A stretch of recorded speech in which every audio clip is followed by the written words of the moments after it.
లక్కనపల్లె ఓటర్ల జాబితా అంటూ తమిళ, కన్నడ, హిందీ భాషల్లో పేర్లు. చిత్తూరు జిల్లా బైరెడ్డిపల్లి మండలం లక్కనపల్లి పంచాయతీ 118వ పోలింగ్ కేంద్రానికి సంబంధించిన తుది ఓటర్ల జాబితా లెక్క మిక్కిలి తప్పులు కనిపిస్తున్నాయి. ఈ కేంద్రంలో 1187 మంది ఓటర్లు ఉన్నారు. తెలుగులో ఉండాల్సిన ఓటర్ల పేర్లు తమిళ, కన్నడ, హిందీ భాషలో ముద్రించారు.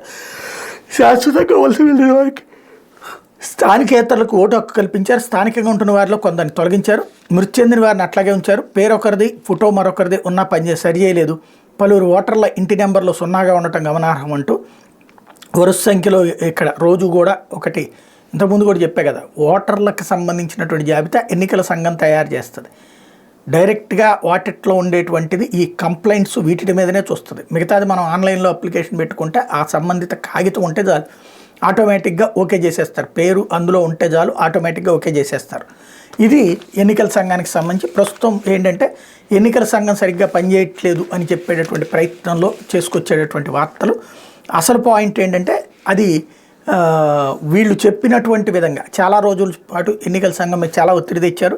ఆ ఓట్లు తీసేసే మేము చెప్పిన వాళ్ళే, మేము చెప్పని వాళ్ళ ఓట్లని కలిపేసే, అంటే తెలుగుదేశం అనుకూల ఓట్లయితే ఉంచు, వైసీపీ అనుకూల ఓట్లయితే తీసేసేయంటూ ఒత్తిడి తెచ్చారు.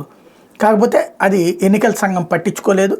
వైసీపీ వాళ్ళు కంప్లైంట్ చేసిన మీద వాటి మీద యాక్షన్ తీసుకున్నారు. తెలుగుదేశం వాళ్ళు కంప్లైంట్ చేసిన దాని మీద యాక్షన్ తీసుకోలేదు. కాబట్టి ఈ రివర్స్ అన్నటువంటి కోణం కనబడుతోంది. లేకపోతే